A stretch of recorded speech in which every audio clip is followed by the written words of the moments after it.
Welcome back to the Haunting Hour, the home where shadows whisper and the unseen lurks in every corner. If this video sends a shiver down your spine, don't forget to hit that like button, subscribe for more chilling tales, and ring the bell to never miss an eerie episode. I'm eager to hear from you, so after the video, comment below to tell me which story you like the most and what haunting tales you'd like to hear next. Now, gather your courage because it's time to dive into the first story. Let's see if you can handle the haunting. I've always been a skeptic. Ghosts, hauntings, all those things were just stories to scare kids, or so I thought. That was before I moved into the house on Willow Street. I was fresh out of college and needed a place to stay. The rent was cheap and the house had character of Victorian-era beauty with creaky floors and tall windows. It was perfect for someone like me who enjoyed a bit of history. From the first night, I felt something was off. It wasn't anything dramatic, just a sense of being watched. I brushed it off as new house jitters and settled into my routine, but the feeling persisted, growing stronger with each passing day. One evening, I was working late on a project. The house was silent except for the occasional groan of old wood. Suddenly, I heard it, a faint whispering. I paused, listening intently. The whispers seemed to be coming from the attic. My curiosity got the better of me. I grabbed a flashlight and headed upstairs. The attic door creaked open, revealing a dusty, cluttered space. The whispering grew louder, more distinct. I followed the sound to a corner where an old, ornate mirror stood. The moment I touched the mirror, the whispering stopped. I felt a cold hand on my shoulder and spun around, but no one was there. My heart raced as I backed away, nearly tripping over a stack of old newspapers. That night, I couldn't sleep. Every time I closed my eyes, I saw that mirror and heard the whispers. I decided to do some research on the house. What I found sent chills down my spine. The house had belonged to a family in the early 1900s. The mother, Eleanor, was known to be deeply involved in the occult. She believed the mirror was a portal to another realm and spent years trying to communicate with the other side. After her untimely death, her children claimed they heard her voice whispering to them from the mirror.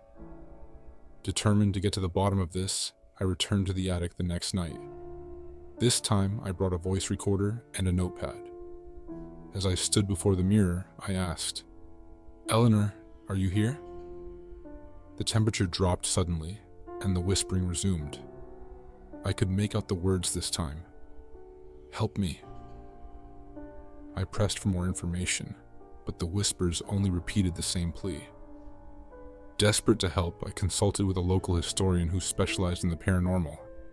She suggested performing a cleansing ritual to release Eleanor's spirit. Armed with sage and a list of incantations, I returned to the attic for one final confrontation. As I began the ritual, the whispering intensified, turning into desperate cries. The mirror rattled on its stand, and a cold wind swirled around me. I held my ground, chanting the incantations. Suddenly the mirror shattered, and the room fell silent. In the aftermath, the house felt different, lighter, more peaceful. The sense of being watched disappeared. I moved out shortly after, but the experience stayed with me. I still don't believe in ghosts, but I can't deny what happened in that house on Willow Street. When I inherited my grandfather's old farmhouse, I didn't expect much. The place was falling apart, and it needed a lot of work. But it was a challenge I was willing to take on, a project to keep me busy after losing my job. The first few days were uneventful. I focused on cleaning up the main living areas, ignoring the basement because, frankly, it creeped me out.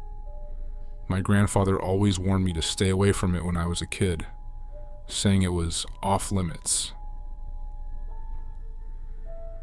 One rainy afternoon, I finally decided to face the basement. Armed with a flashlight and a toolbox, I descended the creaky wooden stairs. The air grew colder with each step, and a damp, musty smell filled my nose. The basement was cluttered with old furniture, boxes, and tools. As I started organizing, I noticed a dark corner that seemed unnaturally dark, even with the flashlight beam on it. I shrugged it off, attributing it to bad lighting, and continued working. That night, I couldn't shake the feeling of being watched. Every creak and groan of the old house made me jump. I told myself it was just my imagination, but the feeling persisted. Over the next few days, strange things began to happen. I would hear footsteps behind me when I was alone, see shadows moving in the corner of my eye, and feel cold spots in the house. I tried to rationalize everything, but it became harder and harder to ignore. One evening while watching TV, I heard a noise from the basement. It sounded like something heavy being dragged across the floor. I grabbed my flashlight and reluctantly made my way downstairs. As I reached the bottom of the stairs, the flashlight flickered and died, plunging the basement into darkness. Panic set in, but I forced myself to stay calm. I fumbled for my phone to use its light and saw a figure standing in the dark corner. My heart raced as I shone the light on it. The figure was tall, with elongated limbs and hollow eyes. It didn't move, just stood there, staring at me. I backed away slowly, my mind racing for a way to escape. The figure suddenly lunged at me, and I bolted up the stairs, slamming the door behind me. I locked it and called my friend Sam, who lived nearby. I needed help, and I couldn't stay in the house alone any longer. Sam arrived within minutes, and together we went back to the basement. The figure was gone, but the dark corner felt even colder than before. We searched the basement thoroughly and found an old, dusty journal hidden behind a stack of boxes. The journal belonged to my grandfather. It detailed his encounters with the shadowy figure, which he believed was a malevolent spirit trapped in the basement. He had tried to contain it but failed, and the spirit had plagued him for years. Determined to put an end to it, Sam and I contacted a paranormal expert. She performed a cleansing ritual, and as the incantations filled the basement, the air grew warmer and the oppressive feeling lifted. After the ritual, the basement felt different. The dark corner was just a corner, and the house no longer felt haunted. I kept my grandfather's journal as a reminder of the ordeal and vowed never to ignore his warnings again. The farmhouse, once a place of fear, became my home. The shadows and footsteps disappeared, leaving only memories of the terror that once lurked in the basement. I've never been one to believe in the supernatural, but my experiences in that old Victorian house changed everything. It started when I moved in, drawn to the house's charm and history. The previous owners had left behind an antique mirror, ornate and beautiful, hanging in the hallway. The first time I looked into the mirror, I noticed something strange. My reflection seemed off, like a shadow lingering behind me. I chalked it up to the mirror's age and poor lighting and thought nothing more of it. Over the next few weeks, I noticed other oddities. My reflection would sometimes move when I stood still, or I'd catch glimpses of a figure in the background that disappeared when I turned around. It was unsettling, but I tried to ignore it. One evening, as I was getting ready for bed, I saw a clear image in the mirror. A man standing behind me, staring intently. I spun around, but the hallway was empty. My heart pounded as I faced the mirror again, but the man was gone. I couldn't sleep that night, haunted by the image. The next morning, I decided to investigate. I researched the history of the house and found out it once belonged to a man named William, who was rumored to have practiced dark rituals. Determined to get to the bottom of this, I reached out to a local historian who specialized in the occult. She visited the house and examined the mirror. Her face paled as she confirmed my suspicions. The mirror was a portal, and the man I saw was William's spirit, trapped on the other side. She advised me to perform a ritual to close the portal and free the spirit. Armed with candles, salt, and a list of incantations, I prepared for the ritual. As night fell, I stood before the mirror, my hands trembling. I began the incantations, lighting the candles and spreading the salt in a protective circle. The air grew cold, and the figure of William appeared in the mirror, his eyes filled with desperation. I continued chanting, feeling a strange energy fill the room. Suddenly, the mirror cracked, and a gust of wind blew through the hallway. The figure of William seemed to dissolve, and the oppressive feeling lifted. The mirror, now shattered, no longer held the eerie presence it once did. I disposed of the mirror and sealed the hallway, hoping to never encounter anything like it again. The house felt lighter, and the strange occurrences ceased, but the experience left me with a newfound respect for the supernatural. I still live in that Victorian house, but I'm more cautious now. I've learned to trust my instincts and never underestimate the power of the unknown. The stranger in the mirror may be gone, but his memory lingers, a reminder of the thin veil between our world and the next. I've always loved hiking and exploring new trails, so when I heard about Hollow Creek, I couldn't resist. The dense forest and the promise of untouched nature were too alluring. I packed my gear and set off early one morning, eager for an adventure. The trail was beautiful, winding through tall trees and over babbling brooks. I lost track of time, engrossed in the serenity of the forest. It wasn't until dusk that I realized how far I had wandered. I decided to set up camp near the creek and continue exploring in the morning. As I was pitching my tent, I heard a rustling in the bushes. I froze, thinking it was a wild animal, but then I heard a faint, eerie laughter. My heart raced as I scanned the area, but saw nothing. I told myself it was just the wind and tried to ignore it. That night, as I lay in my tent, the laughter returned, louder and more distinct. It was joined by whispers, unintelligible but unsettling. I unzipped the tent and stepped out, flashlight in hand. The forest was dark, shadows dancing in the beam of my light. Suddenly, I saw them. Ghostly figures moving among the trees.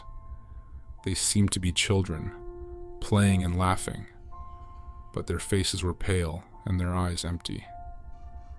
Panic set in, and I backed towards my tent, stumbling over roots and rocks. I spent the night huddled in my tent, unable to sleep. The whispers and laughter continued until dawn, fading away with the first light. Exhausted and terrified, I packed up and decided to head back home. As I made my way out of the forest, I encountered an old man walking his dog. He noticed my distress and asked if I was all right. I hesitated but decided to share my experience. His face grew serious as I described the ghostly children. "You must have camped near the old Hollow Creek orphanage site," he said. "The place burned down years ago, and many children lost their lives. They say their spirits still haunt the area." Chills ran down my spine as I listened. I had no idea about the orphanage or its tragic history. The old man advised me to avoid the area and respect the spirits. I returned home, but the experience stayed with me. The laughter, the whispers, the ghostly figures, they were etched into my memory. I researched the orphanage and found stories that matched what I had seen. I still love hiking, but I'm more cautious now. Hollow Creek remains off limits, a place where the past and present intertwine in eerie ways. I share my story as a warning to others. Sometimes It's best to leave certain places undisturbed, out of respect for those who still linger there.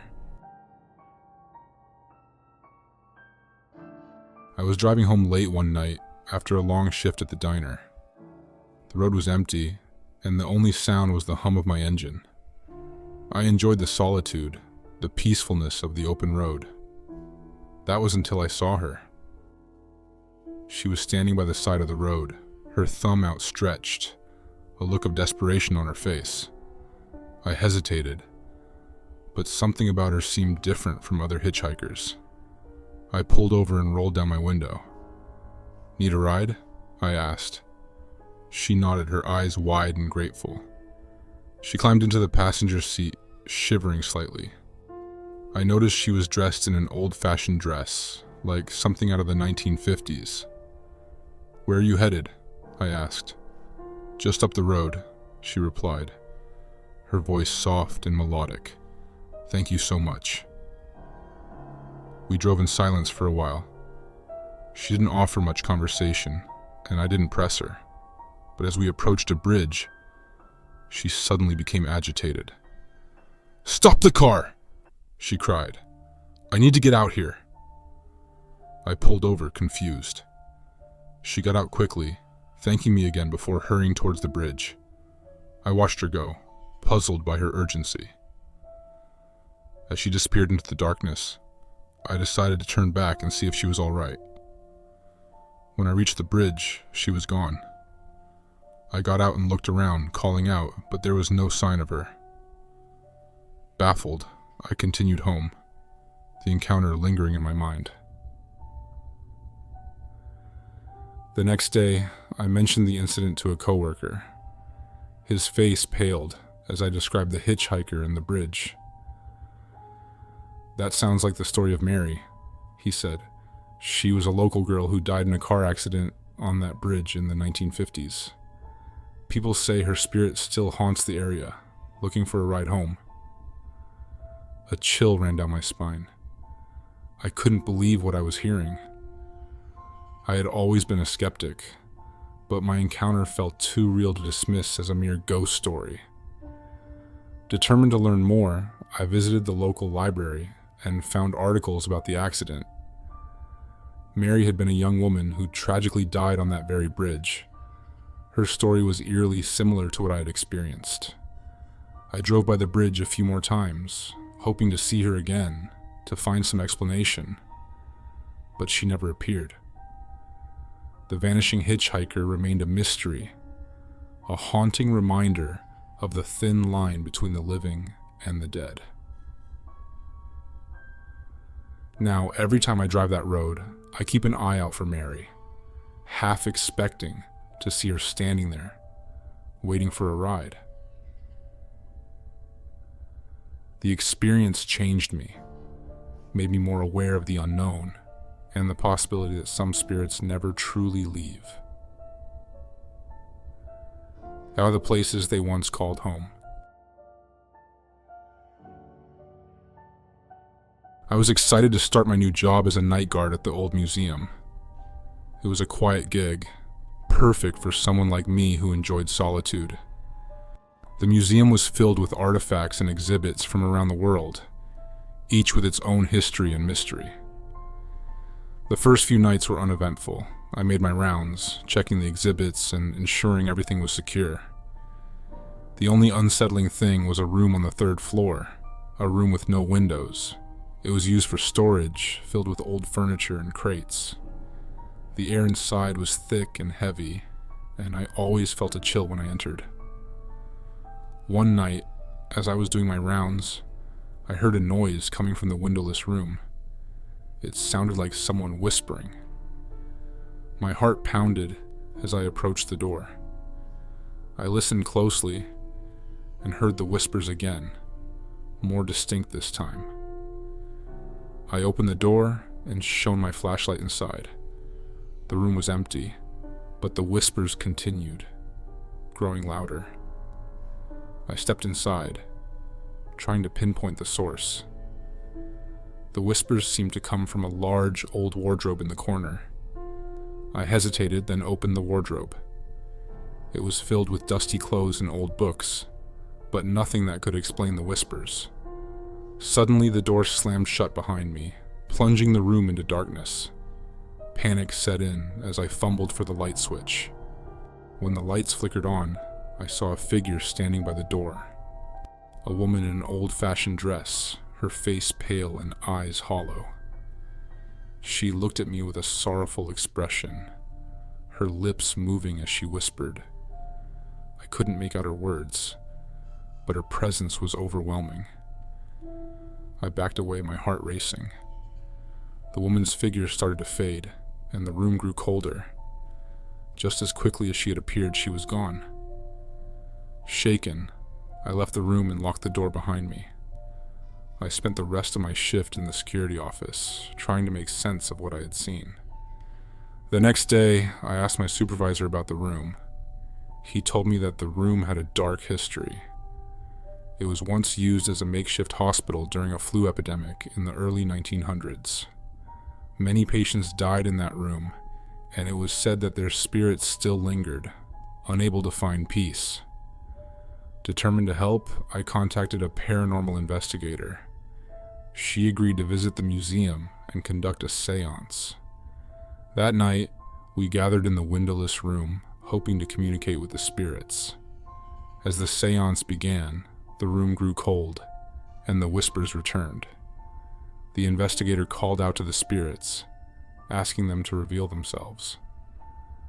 The figure of the woman appeared again, her expression desperate. The investigator asked what she wanted. Through the whispers, we learned that she was a nurse who had died caring for patients. She felt guilty for not being able to save more lives and was trapped in the room, reliving her final moments. The investigator performed a cleansing ritual, assuring the spirit that she had done all she could and that it was time to move on. As the ritual concluded, the room warmed and the oppressive feeling lifted. The woman's figure faded and the whispers ceased. The windowless room, once a place of sorrow and fear, became just another part of the museum. I continued my job as a night guard, but with a new understanding of the history and spirits that lingered there. The experience changed me, made me more aware of the unseen world. I realized that some places hold memories and spirits trapped by their past. It's up to us to acknowledge them, to help them find peace, and to remember the stories they leave behind. I took a job at Marlowe's Inn, an old bed and breakfast on the outskirts of town. It was a charming place with ivy-covered walls and antique furniture. The inn was known for its history, dating back to the 1800s. I loved it at first sight, despite the rumors of it being haunted. My shifts were mostly uneventful. I worked the night shift, ensuring the guests were comfortable and the inn was secure. The inn had a reputation for strange occurrences, but I was a skeptic, dismissing the stories as folklore. One night, around 3 a.m., I was doing my rounds when I heard a soft humming. It was coming from room 13, a room that was supposedly haunted by the ghost of a woman named Eliza. According to legend, Eliza was a guest who had died in the room under mysterious circumstances. I approached room 13, my heart pounding. The humming grew louder, more distinct. I hesitated, then knocked on the door. The humming stopped abruptly. I opened the door and stepped inside, but the room was empty. As I turned to leave, I caught a glimpse of a woman in the mirror. She was dressed in an old-fashioned gown, her face pale and eyes filled with sorrow. I spun around, but she was gone. My hands shook as I closed the door and hurried back to the lobby. The next morning, I mentioned the incident to Mrs. Marlowe, the inn's owner. She nodded, not surprised. She told me that Eliza's spirit had been seen by several guests and staff over the years. She believed Eliza was searching for something, but no one knew what. Determined to find answers, I researched Eliza's history. I discovered that she had been engaged to a man who never showed up for their wedding. Heartbroken, she checked into Marlowe's inn and never left. She was found dead in room 13. Her death ruled a suicide. That night, I returned to room 13 with a plan. I brought a locket I had found in the attic, which I believed belonged to Eliza. I placed it on the dresser and called out to her. The room grew cold and the humming resumed. Eliza's figure appeared in the mirror, her eyes fixed on the locket. She reached out, and the locket moved, as if guided by an invisible hand. Tears streamed down her face as she held it close. I felt a wave of sorrow and relief wash over me. Eliza's figure slowly faded, and the room warmed. Since that night, the strange occurrences at Marlowe's inn ceased. Guests slept peacefully, and the inn felt lighter. I still work the night shift, but now I do so with a sense of peace, knowing that Eliza had found what she was searching for. I've always loved books, so when I landed a job as a librarian at the Old Town Library, I was thrilled. The library was a beautiful building with tall windows and rows upon rows of dusty bookshelves. It was also rumored to be haunted, but I didn't believe in ghosts. My first few weeks were normal. I enjoyed the quiet and the smell of old books, but then strange things started happening. Books would fall off the shelves, and I'd hear footsteps when I was alone. I brushed it off as my imagination. One evening, I stayed late to finish cataloging a new shipment of books. The library was empty, and the silence was comforting. Suddenly, I heard a soft whispering. I looked around but saw no one. The whispering grew louder, more insistent. I followed the sound to a corner of the library where a large, ornate mirror hung. The whispers seemed to come from the mirror. I hesitated, then touched the glass. A chill ran down my spine as a face appeared. A young woman, her eyes filled with fear. Startled, I stepped back. The face disappeared, and the whispering stopped. I couldn't shake the feeling that the woman was trying to tell me something. Determined to find out more, I began researching the library's history. I discovered that the library had once been a mansion owned by a wealthy family. The youngest daughter, Emily, had disappeared under mysterious circumstances. Her body was never found, and her fate remained a mystery. I decided to return to the library after hours, hoping to communicate with Emily's spirit. I brought a notebook and a pen, ready to document anything that happened. As I stood before the mirror, I called out to Emily, asking her to show herself. The air grew cold and the mirror fogged up. Slowly, words appeared on the glass. "Help me." My heart raced as I asked how I could help. The fog cleared, and the mirror remained silent. I felt a presence behind me, and turned to see Emily's figure, her eyes pleading. She led me to a section of the library where old newspapers were stored. I sifted through the archives and found an article about Emily's disappearance. It mentioned a hidden room in the mansion, now the library, where Emily was last seen. I searched the library for any sign of a hidden room. After hours of looking, I found a small door concealed behind a bookshelf. I pried it open and discovered a dusty, forgotten room. Inside, I found Emily's diary. The diary revealed that Emily had been hiding from her abusive father. She had locked herself in the room but never escaped. Her spirit had been trapped, waiting for someone to find her. I performed a small ritual, reading aloud from her diary and asking her spirit to find peace. The room grew warm, and I felt a sense of relief wash over me.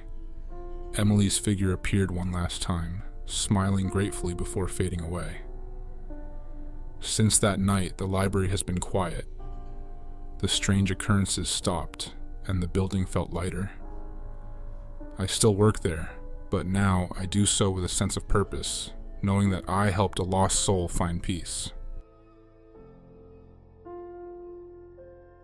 It was late, and I was driving home from a business trip. The highway was empty, and I was getting hungry. I saw a neon sign up ahead, Sam's Diner. It looked like a classic 1950s diner, and I decided to stop for a bite. The diner was almost empty, except for a couple of patrons and a waitress. The atmosphere was cozy, with old-fashioned decor and soft music playing in the background. I took a seat at the counter and ordered a burger and a coffee. The waitress, an older woman named Betty, was friendly and chatted with me as she prepared my order. We talked about the weather, the road conditions, and the history of the diner. She mentioned that the diner had been around since the 1950s and was still family-owned. As I ate, I noticed something strange. The other patrons didn't seem to move or speak. They just sat there, staring blankly ahead. I brushed it off, thinking they were just tired travelers like me. When I finished my meal, I thanked Betty and paid my bill. As I was leaving, she handed me a postcard of the diner and wished me a safe trip. I tucked the postcard into my pocket and headed back to my car. About 10 miles down the road, I realized I had left my phone at the diner. I turned around and drove back, but when I reached the spot where the diner had been, it was gone. The lot was empty, overgrown with weeds and debris. I was stunned. I searched the area, but there was no sign of the diner. Confused, I got back in my car and continued my journey. When I got home, I pulled out the postcard Betty had given me. It was old and faded, showing a picture of the diner with a date stamped on the back. 1956. I couldn't believe what I was seeing. The diner, Betty, the patrons, they were all from the past. I did some research and found out that Sam's Diner had burned down in 1956, killing everyone inside, including Betty. I still have the postcard as a reminder of that strange night. I don't know how or why it happened, but I'm grateful for the experience. It taught me that some places and people never truly leave us, even after all these years. I was a thrill seeker, always looking for my next adventure. So when I heard about the abandoned asylum on the outskirts of town, I knew I had to explore it. The place had a dark history, with rumors of mistreatment and hauntings. I arrived at the asylum just before sunset, my flashlight and camera ready. The building was in ruins, with broken windows and overgrown vines. I stepped inside, the air thick with dust and decay. The silence was oppressive, broken only by the occasional creak of the old structure. I started exploring the main hallway, taking pictures of the graffiti-covered walls and rusted equipment. As I ventured deeper into the building, I felt a growing sense of unease. The stories of the asylum's haunted past played in my mind. I entered a large room that had once been a common area for patients. The room was filled with old furniture and scattered papers. As I sifted through the debris, I heard a soft sobbing. My heart raced as I followed the sound to a corner of the room. There, huddled on the floor, was a figure. A young woman in a tattered hospital gown. Her face was hidden in her hands, and her shoulders shook with silent sobs. I called out to her, but she didn't respond. I approached slowly, my flashlight trembling. When I reached her, she looked up, her eyes filled with despair. Her face was pale and gaunt, her expression haunted. She whispered something I couldn't understand, then vanished before my eyes.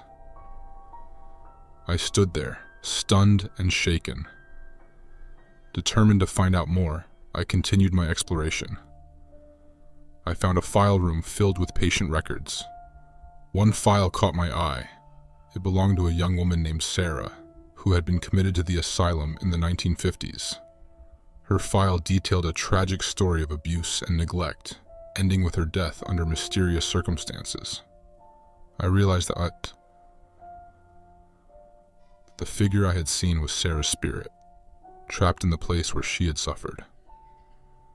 I decided to hold a small vigil for her, hoping to bring her some peace. I lit a candle and read aloud from her file, acknowledging her pain and suffering. The air grew cold and I felt a presence beside me. I glanced over and saw Sarah's figure. Her expression softened. She mouthed a silent "thank you" before fading away. The room felt lighter, and the oppressive atmosphere lifted. I left the asylum that night, my heart heavy with the knowledge of Sarah's story. I shared my experience with others, hoping to raise awareness about the asylum's dark past. The building was eventually demolished, but the memory of that night stayed with me. I learned that some places hold the echoes of those who suffered there, and it's up to us to remember and honor their stories. Sarah's spirit may have found peace, but her story will never be forgotten. I had just moved to a small town and was eager to explore my new surroundings. One evening, I decided to go for a walk down Old Mill Road, a quiet, tree-lined street on the outskirts of town. The locals had warned me about the road, saying it was haunted, but I didn't believe in ghosts. The sun was setting as I walked, casting long shadows across the road. The air was cool and crisp, and I enjoyed the peacefulness of the evening. As I walked, I noticed an old abandoned mill at the end of the road. It was a crumbling structure, overgrown with vines and ivy. Curious, I approached the mill. As I drew closer, I heard a faint melody, like someone playing a piano. The music was hauntingly beautiful, echoing through the empty building. I peered through a broken window and saw a figure seated at an old dusty piano. The figure was a man, dressed in old-fashioned clothing. His fingers moved gracefully over the keys, but his face was hidden in shadow. I watched, mesmerized by the music and the strange scene. Suddenly the man looked up, his eyes meeting mine. His face was pale and gaunt, his expression sad. Startled, I stepped back, but the music continued. I called out to him, but he didn't respond. Determined to find out more, I circled the building, looking for an entrance. I found a door that creaked open and stepped inside. The interior of the mill was dark and damp, filled with broken machinery and debris. I followed the sound of the piano, my heart pounding. When I reached the room where the man had been, it was empty. The piano was covered in dust, the keys untouched. Confused, I left the mill and returned home. I couldn't stop thinking about the man and the music. The next day I asked around town and learned that the mill had a tragic history. It had once been owned by a man named Thomas, who was a talented pianist. He had lost his family in a fire and spent the rest of his life playing the piano in the mill, mourning his loss. He eventually died there, and his spirit was said to haunt the place. Determined to help, I returned to the mill with a small bouquet of flowers and a recording of Thomas's favorite piece. I placed the flowers on the piano and played the recording. The air grew cold, and I felt a presence beside me. Thomas's figure appeared, his expression softening as he listened to the music. I told him that his family was at peace and that it was time for him to move on. He smiled, a tear rolling down his cheek, and slowly faded away. Since that night, the mill has been quiet. The haunting melody no longer echoes through the building. I still walk down Old Mill Road, but now I do so with a sense of peace, knowing that Thomas's spirit has found solace. His story remains a reminder of the power of music and the enduring bond of family. The old house at the edge of town had always intrigued me. It stood there, nestled among the trees, its windows boarded up and its walls covered in ivy, like a forgotten relic from another time. Despite the warnings from the locals, who spoke of strange happenings and inexplicable deaths, my curiosity got the best of me, and I decided to explore. As I approached, a chill ran down my spine, and a sense of unease settled in the pit of my stomach. The front gate creaked open as if inviting me inside, and I hesitated for a moment, unsure if I should continue. But the allure of the unknown was too strong, and I pushed forward, stepping onto the overgrown path that led to the front door.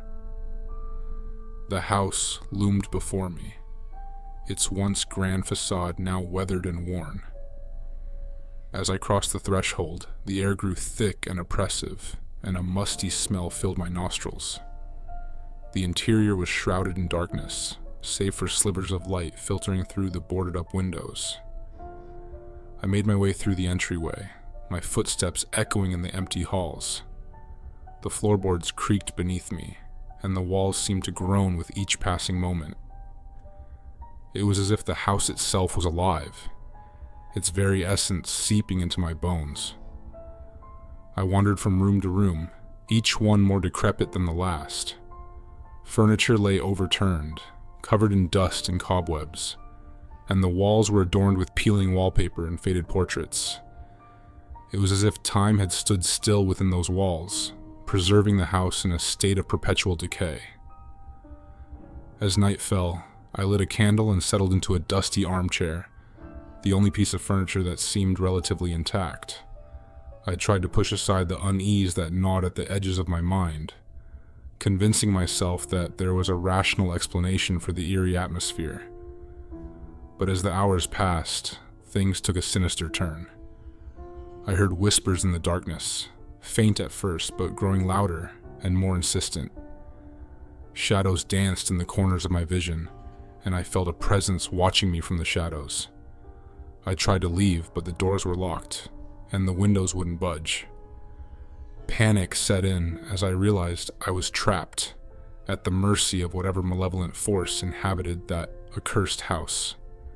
I spent what felt like an eternity in that house, the hours stretching into days as I battled against the encroaching darkness.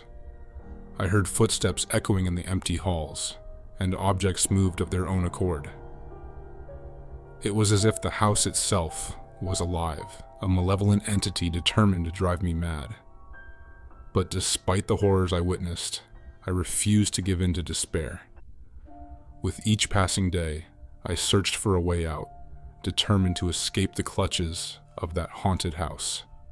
Finally, after what felt like an eternity, I found a way out. A hidden passage behind a false wall led me to freedom, and I emerged into the light of day, gasping for air as if I had been held underwater for too long. I thought I was free, but the horror was far from over. One by one, everyone who had visited the house began to die under mysterious circumstances. It was as if the house itself was exacting revenge for daring to disturb its slumber, claiming the lives of all who had crossed its threshold. To this day, I can't shake the feeling that the house is still out there, waiting for its next victim. A chilling reminder that some secrets are best left undisturbed, and some houses are best left abandoned. My grandmother's house was old and filled with memories, a place where I had spent many happy summers as a child. After she passed away, I inherited the house, and with it the responsibility of sorting through her belongings. Among the old furniture and dusty books, I found a large, ornate mirror in the attic, covered with a sheet. The mirror was beautiful, its frame intricately carved with flowers and vines. I decided to hang it in the living room, a way to keep a piece of my grandmother with me. But almost immediately, strange things began to happen. At night, I would hear soft whispers, like a conversation just out of earshot. The air around the mirror felt colder, and I often caught glimpses of movement in its reflection, even when I was alone. One night, as I was passing by the mirror, I saw a figure standing behind me. A woman in a long, flowing dress, her face hidden in shadows. I spun around, but there was no one there. The whispers grew louder, and I began to feel a sense of dread whenever I was near the mirror. I decided to cover it with a sheet, hoping to stop the strange occurrences.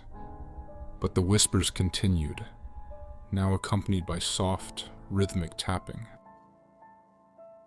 Desperate, I researched the history of the mirror, discovering that it had once belonged to a woman who had died under mysterious circumstances.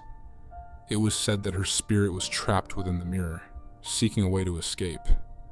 Determined to be rid of the mirror and the haunting, I took it to a local antique dealer, explaining the situation. The dealer agreed to take it, but warned me that spirits attached to objects can be difficult to remove. That night, the house was quiet, the whispers and tapping gone. I felt a sense of relief, but also a lingering unease. The mirror is now in the antique shop, its secrets and the spirit trapped within waiting for the next unsuspecting soul to bring it into their home. Blackwood Forest was a place of legend, a dense, dark woodland that locals avoided after sunset. Stories of ghostly apparitions and strange disappearances were common, but I had always dismissed them as folklore. One autumn afternoon, I decided to explore the forest, hoping to capture its beauty with my camera. The forest was beautiful, the leaves a riot of color, the air crisp and fresh. I wandered deeper, the path narrowing until it was barely visible. As the sun began to set, I realized I had lost my way. The trees seemed to close in around me, the shadows growing longer and more menacing. I tried to retrace my steps, but the forest seemed to shift and change, the path disappearing entirely. Panic set in as darkness fell, and I heard a soft, mournful cry echoing through the trees. I called out, but there was no response. The cry grew louder, more desperate, and I felt a cold breeze brush against my face. I stumbled upon a clearing, and in the center stood an old, crumbling stone monument. The cry was louder here, almost deafening. I saw a figure kneeling by the monument, a woman in a tattered dress, her hair wild and tangled. She looked up at me, her eyes filled with sorrow and fear. "Help me," she whispered, her voice barely audible over the wind. I took a step towards her, but she vanished, the air growing colder. The cry echoed around me, and I felt a sense of dread wash over me. I turned and ran, the forest seeming to close in around me, the cries following me through the trees. I finally stumbled out of the forest, gasping for breath, the cries fading into the distance. I never returned to Blackwood Forest, the memory of the ghostly woman and her desperate plea haunting me. The forest remains a place of mystery and fear, its secrets hidden in the shadows, waiting for the next brave soul to uncover them.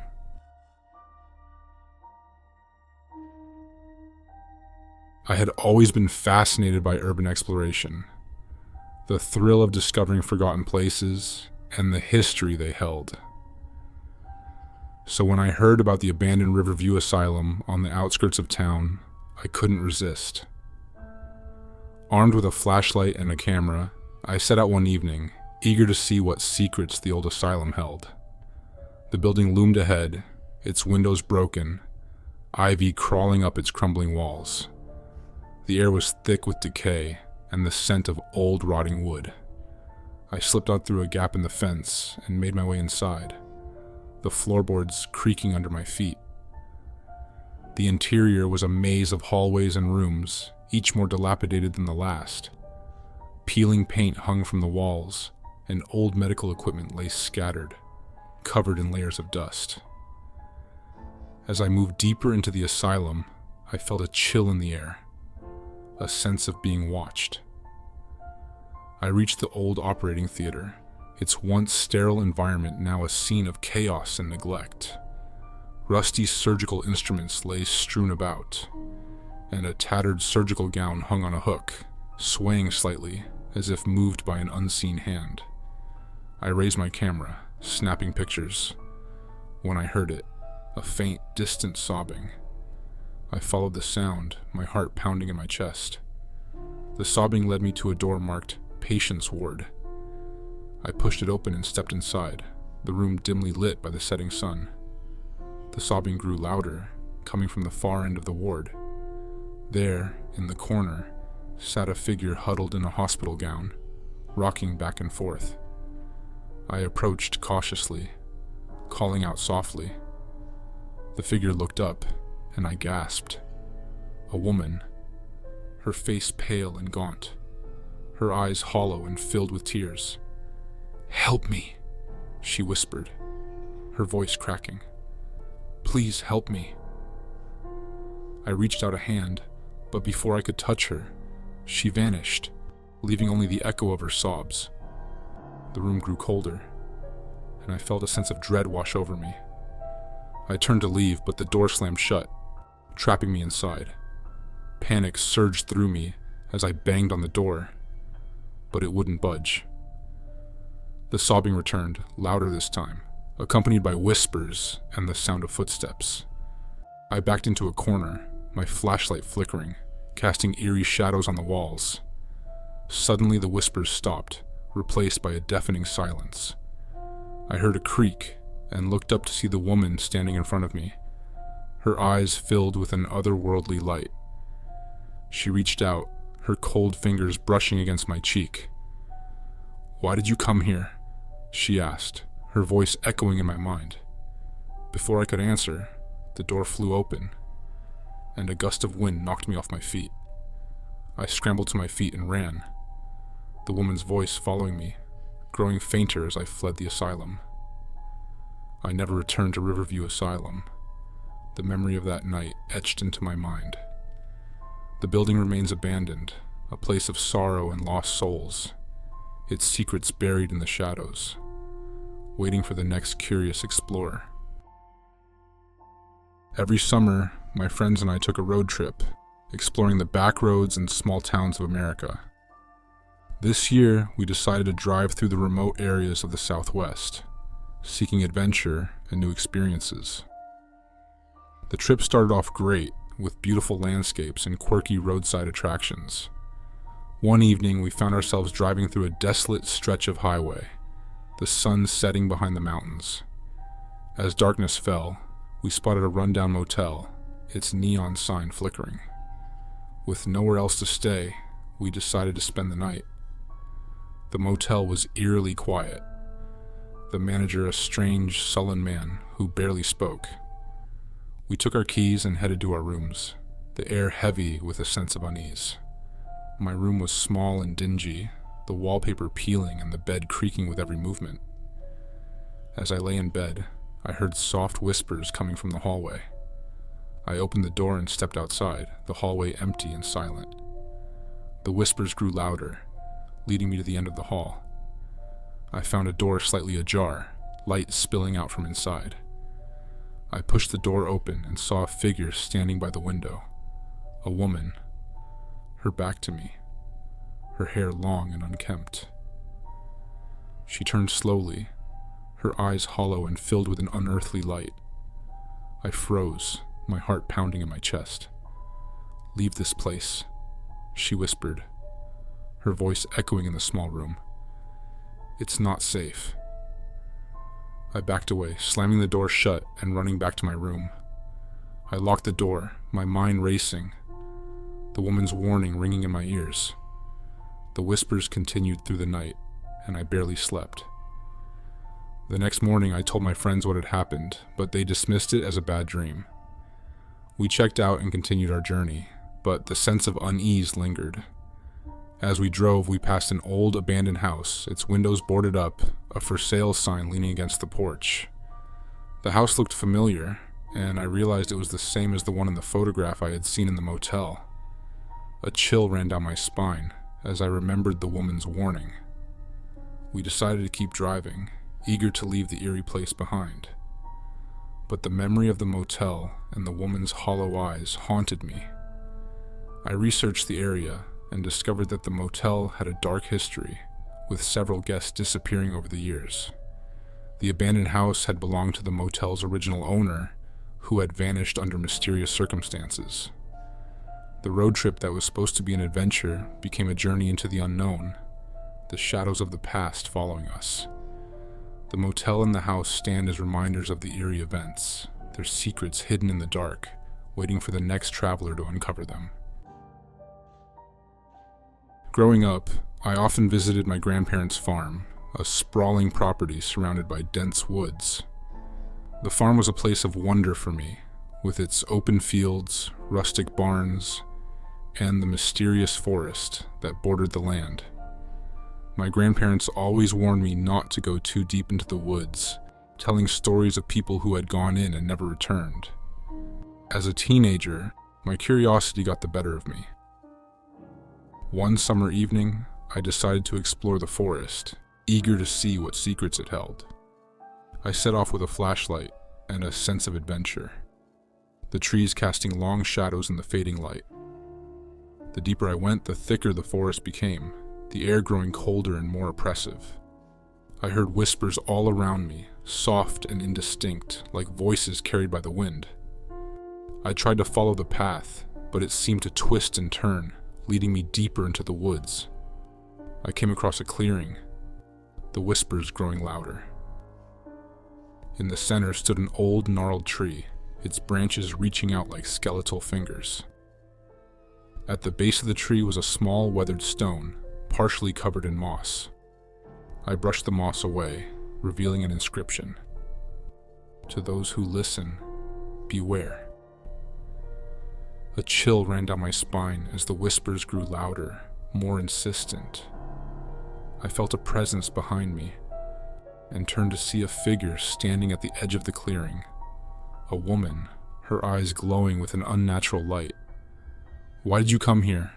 she asked, her voice a mix of sorrow and anger. "I'm sorry," I stammered. "I didn't mean to intrude." "You must leave," she said, stepping closer. "The forest does not forgive."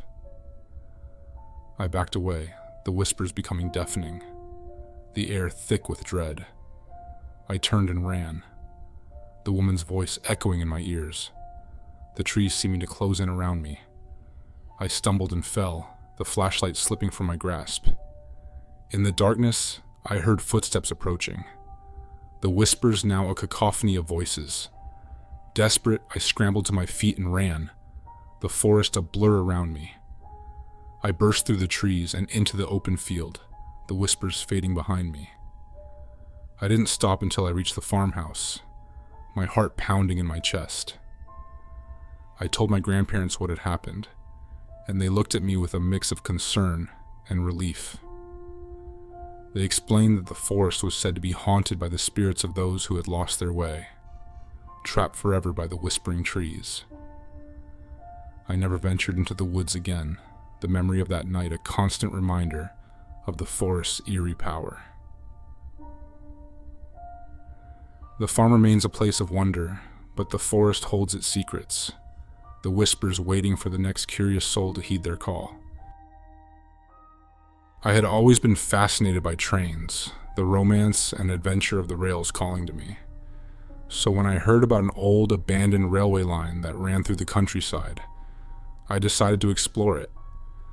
The line had been out of service for decades, the tracks overgrown with weeds, the stations long deserted. One autumn afternoon, I set out with my camera, following the tracks through fields and forests. The air was crisp, the sky clear, and I felt a sense of excitement as I walked along the forgotten railway. As the sun began to set, I reached an old, dilapidated station. The building was crumbling, the platform overgrown with weeds.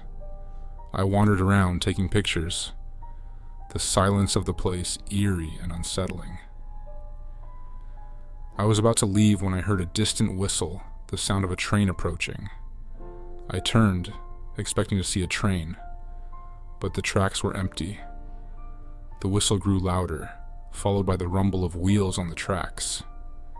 I felt a cold breeze as a ghostly train appeared, its windows dark, its engine billowing smoke. The train slowed as it approached the station, stopping in front of me. The doors opened, and I saw shadowy figures inside, their faces pale and expressionless. I felt a pull, an urge to step inside, but fear held me back. "Join us," a voice whispered, echoing in my mind. I shook my head, backing away as the figures reached out towards me. The train whistle blew again, and the doors closed.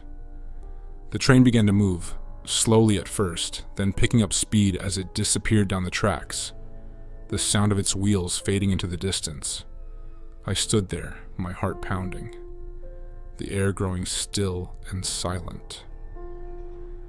I knew I had witnessed something extraordinary, something terrifying. I hurried back along the tracks, the memory of the ghostly train and its passengers haunting me. I later learned that the railway line had been the site of a tragic accident, a train derailing and killing everyone on board. The ghost train was said to appear on the anniversary of the accident, its passengers forever trapped, seeking new souls to join them.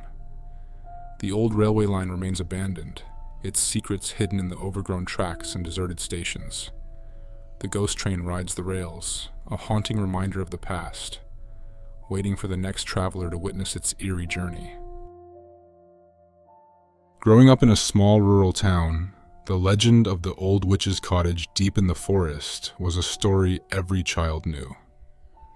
The tale was that a witch once lived there, practicing dark magic and cursing anyone who dared to enter her domain. Though the witch was long gone, the cottage was said to be haunted by her malevolent spirit. One autumn day, my friends and I decided to find the cottage, spurred on by a mix of curiosity and bravado. Armed with flashlights and a map, we ventured into the forest, the canopy of trees casting long shadows in the fading light. The air grew colder as we ventured deeper, the forest silent save for the crunch of leaves underfoot. After hours of searching, we found it. The witch's cottage, a dilapidated structure covered in ivy and moss. The windows were shattered, and the door hung on its hinges, creaking in the wind. We hesitated, a sense of foreboding settling over us, but our curiosity pushed us forward. Inside, the cottage was dark and musty, the air thick with the scent of decay. Broken furniture lay scattered, and strange symbols were etched into the walls. I felt a chill as I stepped further inside, the floorboards creaking ominously. We split up, exploring different rooms, our flashlights casting eerie shadows. In the back room, I found an old dusty book on a table, its cover adorned with arcane symbols. I opened it, the pages filled with handwritten spells and rituals. My hands trembled as I read, the words seeming to pulse with dark energy. Suddenly the temperature dropped, and I heard a faint whispering, as if the walls themselves were speaking. I turned to see a shadowy figure standing in the doorway, a woman in tattered clothing, her eyes glowing with an unnatural light. She raised a hand, pointing at me, her voice a harsh whisper. "Leave this place," she hissed, "or suffer my curse." I backed away, fear gripping me, but my friends were nowhere to be seen. The whispering grew louder, the symbols on the walls glowing faintly. I ran through the cottage, calling for my friends, but the only response was the echo of my own voice. I finally found them in the main room, their faces pale and eyes wide with fear. They had seen the figure too, and we fled the cottage, the sense of dread following us into the forest. We didn't stop running until we reached the edge of the woods, the sun setting behind us. We never spoke of that day again. The memory of the witch's cottage and the shadowy figure haunting us. The legend of the witch remains, a dark tale whispered among the townsfolk, a warning to those who might venture too deep into the forest. The cottage stands as a testament to the witch's dark legacy, its secrets hidden in the shadows, waiting for the next group of curious souls to uncover its mysteries. Thank you for joining me tonight on The Haunting Hour. If these stories sent shivers down your spine, don't forget to hit that like button. It helps me bring more chilling tales straight to your screen. If you're not yet part of our ghostly gathering, click subscribe and ring the bell to not miss out on any of our haunted adventures. And I'm curious, which story tonight creeped you out the most? Drop a comment below to let us know. Your favorite stories fuel our dark fires and inspire more spooky tales. Also, what kind of scary stories do you want to hear next? Tell me in the comments. Your wish might just become our next nightmare. Until next time, keep the lights on and keep the spirits at bay. Good night, and remember, never venture alone into the dark.